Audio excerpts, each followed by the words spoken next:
konsensya. Bago ka pumili, kailangan magdasal ka muna. Kasi kapag hindi ka ginagabayan ng Banal na Espiritu, magkakamali at magkakamali ka.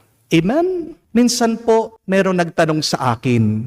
Sabi niya, Father, hanggang kailan ko ba titiisin ng isang tao na sinasaktan ako bago ko siya iwan? Alam niyo po kung ano sagot ko? Ito, simple lang. Hanggang kailan ka ba iinom ng lason bago ka mamatay? Kung sa puso mo, nararamdaman mo, napapasama ka na dyan sa taong yan. Kapatid, umiwas ka na. Kung alam naman natin ng isang kandidato, makasarili, nagpapayaman lang, sana naman pumili ka ng iba. Amen? Yes, we must love people who have hurt us. But it does not mean that you should allow yourself to be abused. Yan ang problema sa atin eh. Inuubos na tayo, hinahayaan pa natin yung nag-aabuso.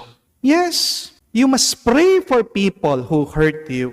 But it does not mean that you should accept and tolerate their disrespect.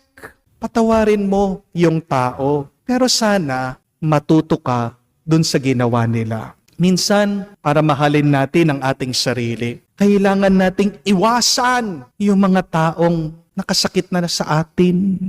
Loving yourself means avoiding people who have hurt you. Taking care of yourself means putting a distance between people who disrespect and abuse you.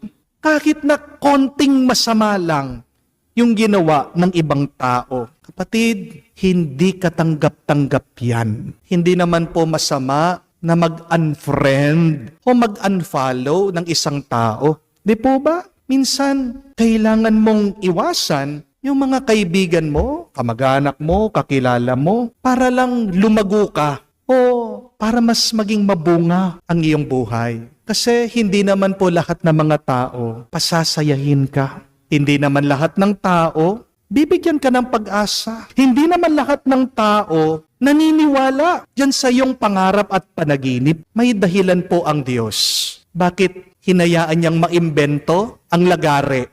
Kasi kung wala pong lagare, hindi ka makakagawa ng bahay. Di po ba? Para mapatayo mo yung dream house mo, kailangan mo ng lagare. Kailangan mong putulin yung mga hindi kailangan. Ganyan din po sa buhay. Para makamtan mo yung iyong panaginip, kailangan mo na ring putulin yung mga taong hindi na nakakatulong sa iyo.